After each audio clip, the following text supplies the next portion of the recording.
dice no temas, yo estoy contigo. En medio del dolor, en medio del sufrir, se escucha una voz que dice no temas, yo soy conmigo. Si te inunda la oscuridad, mira mi luz encendida está. Hijo mío, te guardaré, con mi amor te sostendré.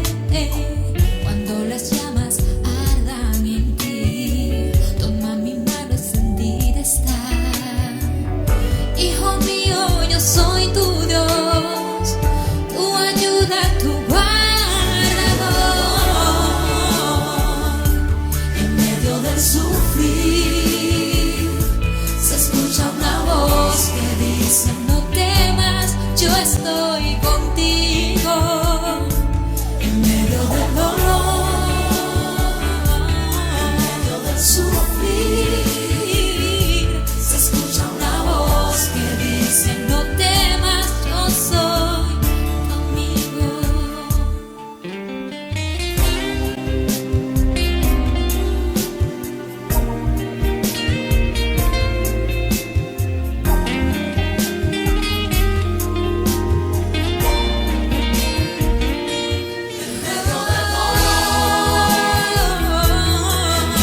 Sufrir, se escucha una voz que dice no temas, yo estoy contigo. En medio del dolor, en medio del dolor, se escucha una voz que dice no temas, yo soy tu amigo. Yo, en medio del dolor, en medio del sufrir, en medio del sufrir, no temas, yo estoy contigo.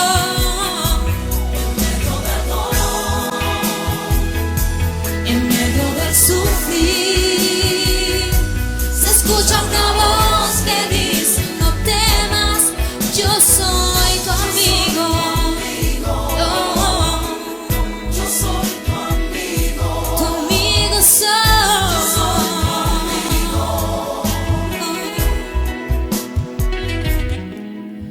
Tu amigo.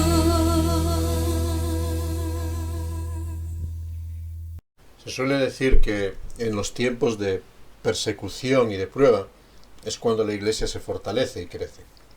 Esta es la realidad que se está viviendo en muchas iglesias en el día de hoy, a lo largo de todo el mundo, iglesias perseguidas pero que están siendo fortalecidas. Era la realidad que vivía la iglesia en Esmirna, la segunda iglesia que se menciona en el libro de Apocalipsis de Asia Menor. Una iglesia que estaba sufriendo los envites del acoso de los romanos, pero también de los judíos, que estaban haciendo la labor del diablo. Una iglesia que en medio de las persecuciones de su tiempo se mantuvo fiel, pura, perseverante en la verdad. Y es esta iglesia que el ángel de Jehová envía este mensaje tremendo que trae lecciones también para cada uno de nosotros en el día de hoy. Lecciones para cómo enfrentar los sufrimientos, las pruebas, las opresiones del tiempo en el que nos toca vivir. Cómo enfrentar las diferentes circunstancias que tenemos que vivir en nuestro día a día. Esmirna era un magnífico puerto natural sobre una importante vía de comunicación. Era una ciudad ideal para el comercio. Quizás no tenía el auge de Éfeso o Pérgamo, como veremos en otros mensajes, pero sí que era una ciudad muy importante y posiblemente en este tiempo en el que Juan está escribiendo su carta era una ciudad de unos 200.000 habitantes, era una ciudad grande. Había sido una ciudad muy comprometida con el Imperio Romano.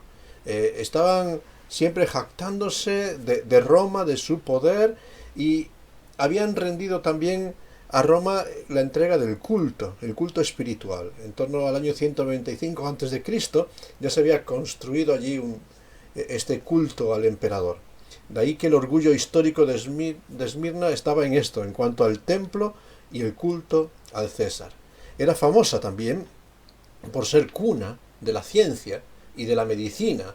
De hecho, allí estaba el templo a Esculapio, a Afrodita, a Zeus, los templos a Cibeles también. La majestad de sus edificaciones hacían que toda la ciudad estaba rodeada por lo que se llamaba una corona de pórticos en la colina de Pagus. Era como una diadema que coronaba toda la ciudad y que le daba el brillo con los templos y los pórticos elevados a las diferentes divinidades. Pero también era conocida como una ciudad ave fénix, constantemente resurgiendo de sus cenizas, y resurgía con mayor esplendor que la anterior, y resurgía con más poder, como esa ciudad enorgulleciéndose en sus fuerzas, es decir, nadie puede acabar con nosotros, siempre tenemos poder para resurgir. Había sido reconstruida por los sucesores de Alejandro Magno, pero después de un gran terremoto también Marco Aurelio volvió a reconstruirla. Hoy en día correspondería la ubicación de Esmirna con la ciudad turca de Izmir, o sea, más o menos es en esta zona donde estamos hablando. ¿Y quién escribe aquí? Pues el ángel de Jehová se presenta como Dios mismo escribiendo, y se presenta como el primero y el postrero. Este título que el Antiguo Testamento ya ha aplicado a Dios, aquí se aplica de nuevo a Cristo, aquel que es Dios mismo encarnado, aquel que es el origen y la meta de todas las cosas. Todas las cosas vienen de Dios, todas las cosas son para Dios. En una ciudad como Esmirna, donde había una importante lucha de poder, de orgullo y de posición, Dios se presenta como aquel que dice: yo soy el único que merece credibilidad, el único que merece autoridad, el único que tiene poder. No busques más, yo soy el principio y el fin, el origen y la meta, el primero y el postrero. Y los cristianos por eso no tienen que atender a los rumbos de la sociedad. Y Dios se está presentando como a su pueblo para decir: no te fijes en el devenir de la historia, no te fijes en los imperios que crecen, no te fijes en los grandes de tu tiempo, fíjate en Dios, porque Él es tu meta, Él es tu orgullo. Confía, porque tu identidad y tu posición está siempre afincada en Dios. Pero se presenta de una forma tremenda como el primero y el postrero, el que estuvo muerto y vivió, aquel que es el conquistador sobre la muerte. Como este culto a la medicina, en Esmirna había un fuerte énfasis por la calidad de la vida, por mejorar la vida, por alargar la vida, pero al final el ser humano siempre fracasa ante la muerte, por muy avanzada que esté la ciencia, por muy avanzada que esté la medicina y el conocimiento humano, la muerte derrota al ser humano. Y este título del que estuvo muerto y vivió no se lo podía abrogar ninguno de los grandes líderes humanos, ninguno de los sabios en los tiempos de Esmirna. Por eso Dios se presenta como el único y diferencial, el único que es poderoso, pero el único que es fuente de vida, el único que ha vencido la muerte. El cristiano realmente descansa sus recursos no en el poder humano, no en el vigor de sus fuerzas, sino en el único que es vencedor sobre el enemigo que nadie puede derrotar, la muerte. Y este remitente habla a la iglesia y habla con palabras tremendas. Yo conozco todo lo que estás viviendo. Conozco, dice ahí en ese versículo 9, conozco tus obras, conozco tu tribulación, conozco tu pobreza, conozco la blasfemia, conozco tu tribulación. Conozco la opresión, la presión que estás sufriendo por todo aquello que estás sufriendo en la carga en espíritu. Porque realmente el pueblo de Dios, viviendo en medio de circunstancias, no es ajeno al dolor y al sufrimiento que vive. Las presiones de la persecución afectan al ánimo, afectan a la conducta. No puedes ir por la vida siempre con una sonrisa. Hay momentos en que la tristeza domina. Y el pueblo en Esmirna estaba sufriendo las presiones de su tiempo. Presiones que se manifestaban también en crisis económica. El estar deambulando de un lado para otro. Presiones que realmente les hacían estar preocupados por qué comer, preocupados por cómo llegar a fin de mes. Preocupaciones que a veces nos alcanzan a muchos de nosotros y realmente nos hacen sentir oprimidos y cargados. Pero incluso también aquellos estaban sufriendo las preocupaciones de las blasfemias y falsas acusaciones que se dictaban contra ellos. Esas mentiras, esas murmuraciones que, a pesar de que a veces decimos que no nos afectan, sí van quedando en nuestro interior.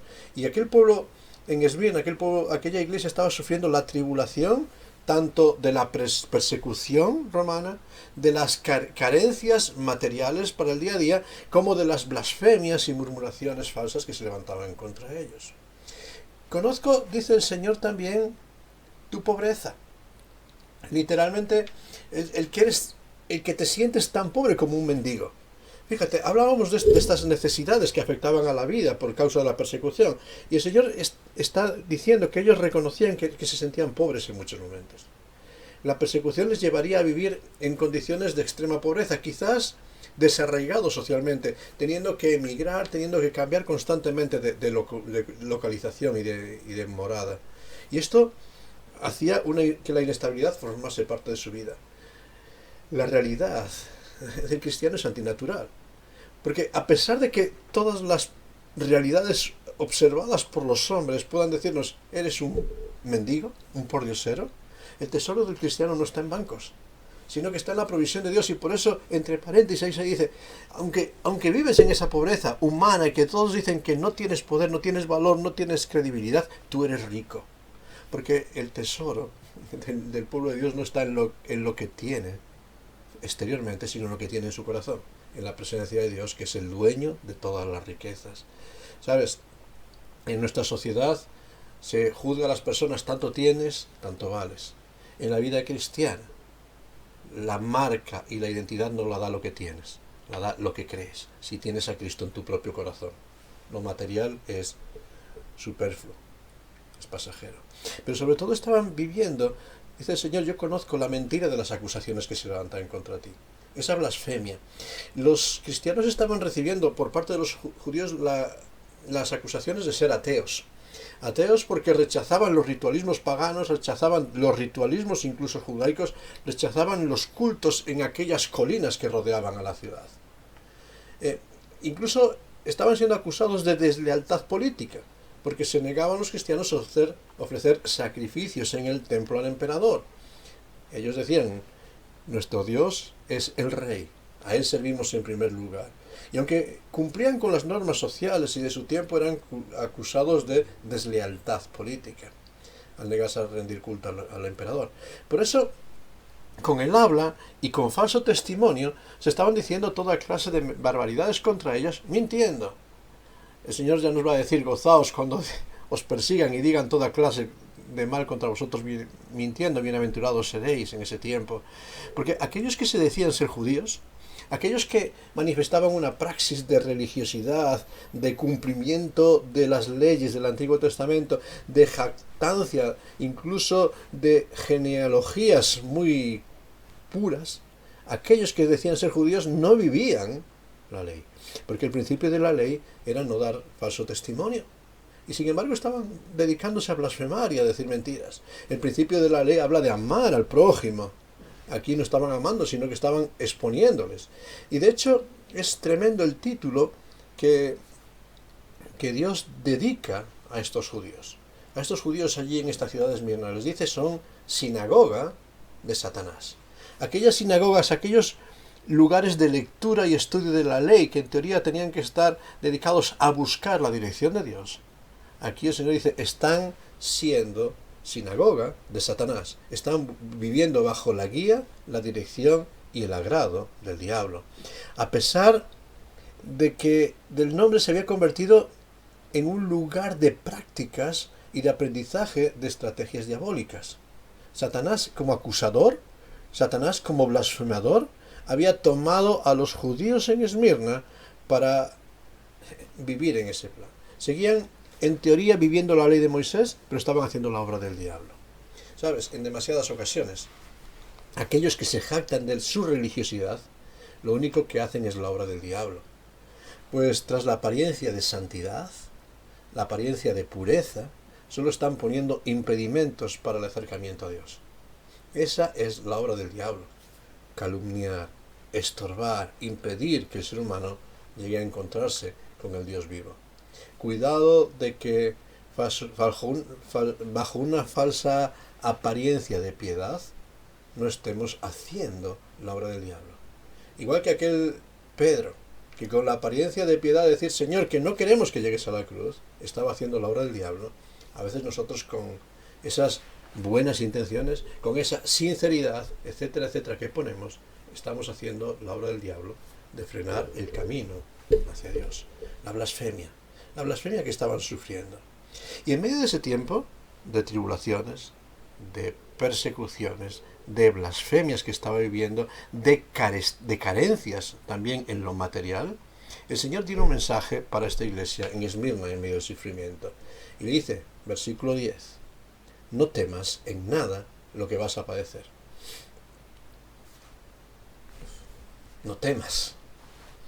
Parece fácil decirlo desde la comodidad, pero se lo está diciendo al que está metido en el pozo de desesperación.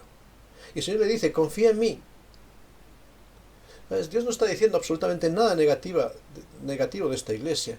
Sin embargo, le está insistiendo a que no dejen de confiar a pesar de las luchas que tendrían que vivir. Las luchas son reales y a veces en medio de las pruebas somos tentados a negar nuestra confianza. Somos tentados a desesperarnos y a buscar nosotros soluciones. Y el Señor le dice, no salgas huyendo ante las presiones de tu vida, ante lo que has de padecer. El Señor no promete que cuando crees en Él todo el camino va a ser fácil. Te dice, la vida vas a tener aflicción, pero confía, yo he vencido al mundo. No salgas huyendo, confía en aquel que es vencedor. Es un llamado para recordar la promesa que Dios había dado por medio del profeta Isaías. Isaías 41, versículo 10. Cuando Dios dice a su pueblo, no temas. No temas, ¿por qué? Porque yo estoy contigo. Fíjate, la presencia de Dios es la que da consuelo en medio de las batallas. Es verdad que estás viviendo persecuciones, pruebas. Es verdad que estás viviendo carencias en muchos aspectos de tu vida. No temas, confía, porque Dios está en tu dolor. Dios está acompañándote en tu necesidad, dice el Señor. Le dice incluso por medio del profeta, no desmayes, que no se debiliten tus manos en seguir viviendo la pureza, en seguir obedeciendo, en seguir perseverando en el camino que has emprendido. Y da una razón, porque yo soy tu Dios que te esfuerzo. Yo suplo tus fuerzas, yo te capacito para la carrera. E incluso el profeta dice algo más, siempre te ayudaré. Dice, siempre te sustentaré con la diestra de mi justicia. Y estas palabras de Dios son reales para el pueblo de Dios que vive en medio de pruebas y situaciones. Y no sé si en este día estás viviendo situaciones, soportando pruebas, soportando necesidades y carencias, o soportando incluso injurias en tu vida. La palabra de Dios sigue siendo la misma. No temas, porque Dios está contigo si has creído, si eres fiel, si perseveras en su camino. No te debilites, porque Dios te va a dar las fuerzas para perseverar, te va a dar salida. Y no te desanimes, sino recuerda que Dios siempre te ayuda, siempre te sustenta con su mano. Y este es el Dios de todo poder que te dice, confía, porque yo estoy a tu lado. Y al mismo tiempo, confía, dice, pero sé fiel, sé fiel. No temas. El diablo va a echar a muchos en la cárcel. No temas, la prueba va a llegar en muchos momentos y vas a ser probado. No temas, la tribulación se va a hacer real en tu vida por 10 días. No temas, sino en medio de todo esto, sé fiel. Confía en mí y sé fiel. Haz tu parte, a pesar de la cárcel, a pesar de las pruebas y a pesar de la tribulación, porque nuestras circunstancias no deben determinar nuestra condición, ni deben impedirnos ver a Dios. Es cuando permitimos que las circunstancias se pongan delante de nuestra visión y nublen nuestra perspectiva del Dios de todo poder, es cuando empieza a entrar la duda, la queja y el abatimiento. No son mis circunstancias las que marcan mi destino, sino la fe depositada en Dios, la confianza en el Dios que está conmigo, sustentándome, del Dios que no me abandona, es la que va a marcar la diferencia. ¿Qué veo? ¿La grandeza de mis pruebas o la grandeza de mi Dios? A pesar de todo, sé fiel, obedece a Dios, porque Él es la respuesta. E incluso me llama la atención el uso ahí tan concreto de la tribulación por 10 días. ¿Está hablando que solo van a sufrir 10 días de prueba? No lo sé. No sé si está hablando de días literales o días metafóricos. Hay intérpretes que cogen esta cifra de las dos formas, pero personalmente me quiero quedar con que el Señor está diciendo a su pueblo, mira, todas estas luchas van a estar delimitadas en el tiempo. Van a estar delimitadas de un modo que no será indefinido. ¿Sabes? Las pruebas, las tribulaciones, las persecuciones van a tener un tiempo limitado. Y un tiempo breve. vas a tener que experimentarlas, vas a tener que pasar por las aguas, pero yo voy a estar contigo, y vas a tener que pasar por el fuego, pero no te quemarás, porque yo digo que te voy a sacar de ahí. Apóyate en Dios. Y por eso Dios está diciendo a su pueblo, confía en mí, apóyate en mí, a pesar de las circunstancias en que vivas, aunque te lleven a la muerte, sabiendo que en mí está la victoria. Y fíjate, hay un galardón, porque hay un galardón para la fidelidad. Confía, sé fiel, aunque llegues hasta la muerte, y yo te daré, no una corona como la de Esmirna, efímera de idolatría, te daré la corona de la vida. En contraste con esas coronas humanas, Dios nos da una corona que nadie nos puede quitar. Y esa es la promesa que tenemos también para cada uno de nosotros. La promesa que Dios está dando a su pueblo en medio de las pruebas allí en Esmirna. Y la promesa que te da para ti y para mí en medio de las circunstancias que nos toca vivir en el día de hoy. Hay seguridad eterna para aquel que descansa en Cristo. Hay seguridad eterna para los que descansan en Cristo. El apóstol Santiago escribía allí en su epístola, Santiago capítulo 1, versículo 12, bienaventurado el varón que soporta la tentación, la prueba, la aflicción, la batalla del día a día.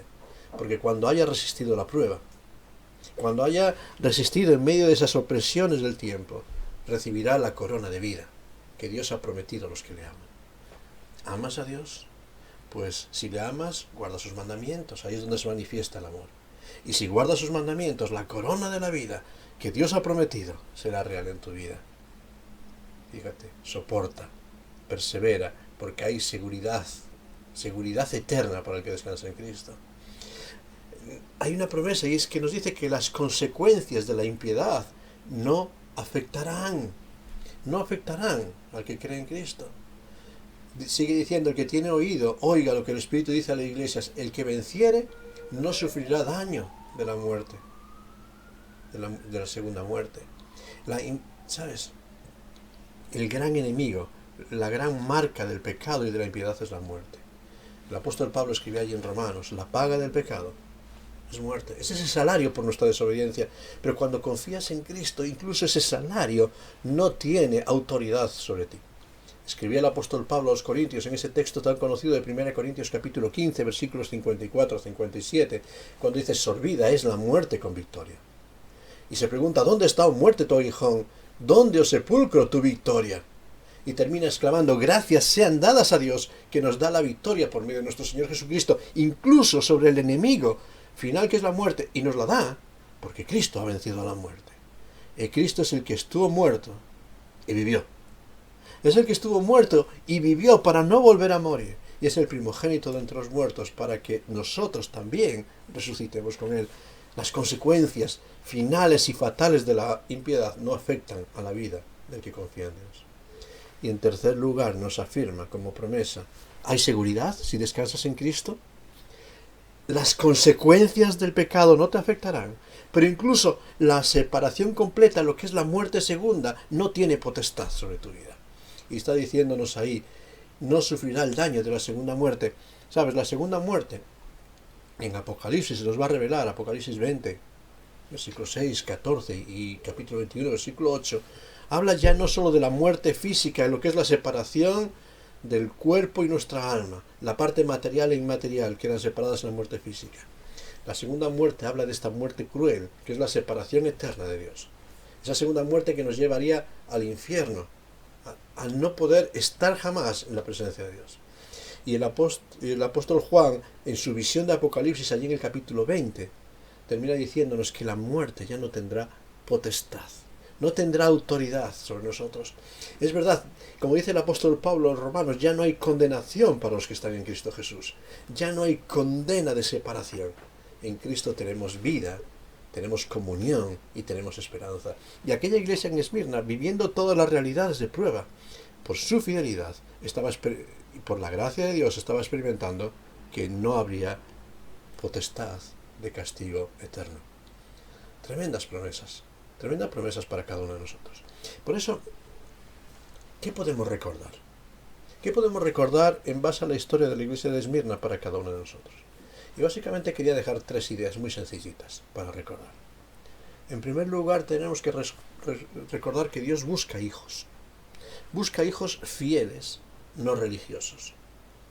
Y tenemos que matizar ahí a veces la terminología que usamos. Dios no busca que seamos personas atados a una religión, sino atados con una relación con Él, con Dios. Dios no busca religiosidad como tenían aquellos judíos que acudían a la sinagoga y leían la ley y observaban mandamientos, pero al final estaban pisoteando a su prójimo. Estaban mintiendo, estaban blasfemando, estaban haciendo la obra del diablo. Y a veces nosotros, en medio de la religiosidad humana, podemos caer en estar haciendo la obra del diablo. Dios busca que cumplamos el primer mandamiento. El primer mandamiento es ama a Dios sobre todas las cosas. Que nuestra meta esté centrada en Dios, en agradarle, en servirle, en vivirle en nuestra propia vida y experiencia.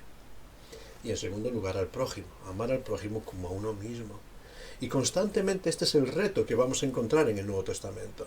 De amar como Dios nos ha amado, perdonar como Dios nos ha perdonado, vivir y ser imitadores de Cristo en todo momento, revestidos de Él.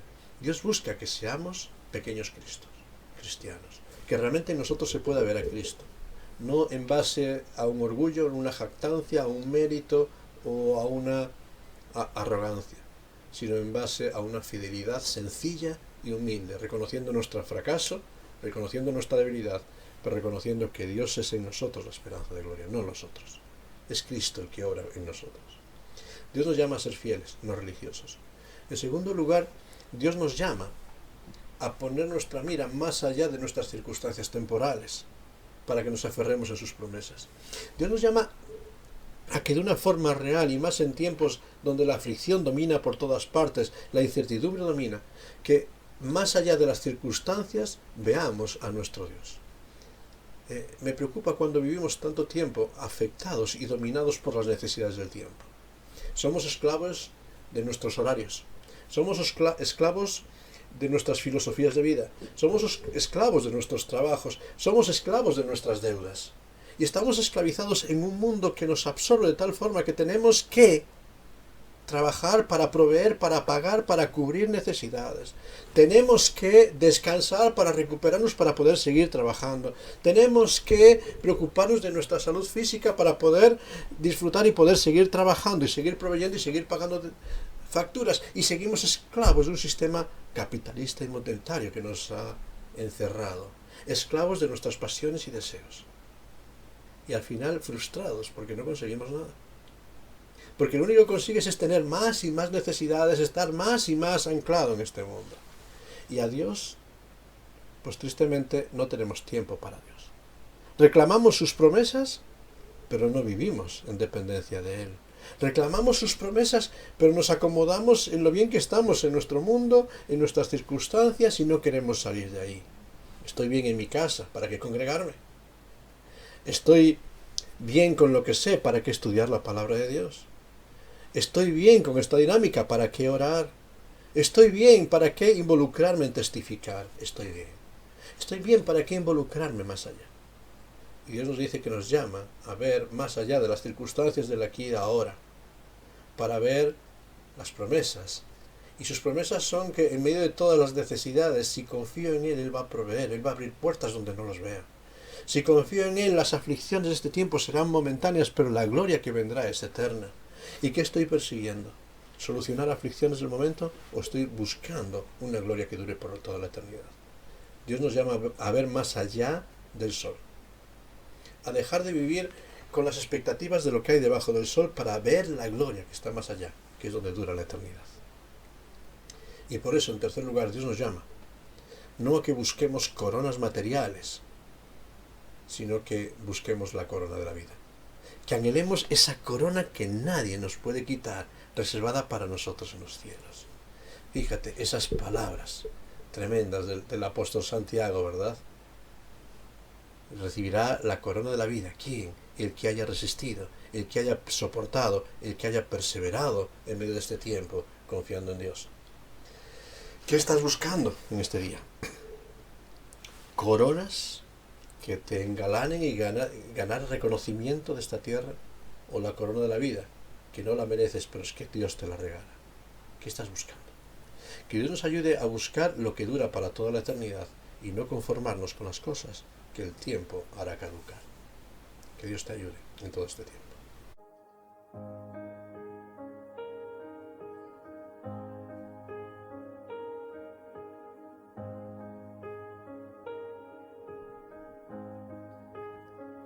Cuán grande abismo entre nosotros, cuán alto monte falla escalar. Con desespero volví al cielo y en la noche te hice llamar. Allí en lo oscuro tu amor profundo cruzó la sombra y me alcanzó. Ya es consumado y el fin escrito, mi esperanza está en Jesús.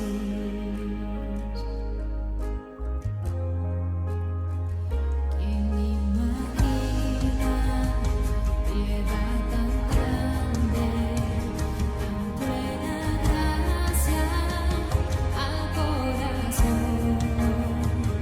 El Dios eterno dejó su gloria de mi pecado, Él se vistió. La cruz sagrado, soy perdonado, el Rey de Reyes me adoptó. Señor hermoso, te pertenezco, mi esperanza está en Jesús. Oh, aleluya, sea el que me libertó, aleluya, de la muerte me arrancó, las cadenas quebrantó, en su nombre hay salvación, mi esperanza está en Jesús.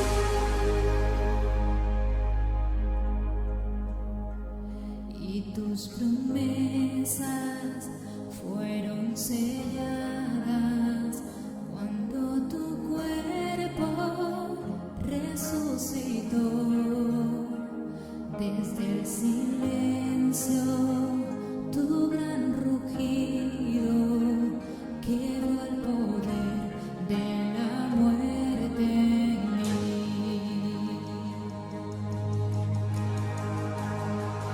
Y tus promesas fueron selladas cuando tu cuerpo resucitó. Desde el silencio, tu gran rugido quebró el poder de la muerte en mí. La victoria está en ti.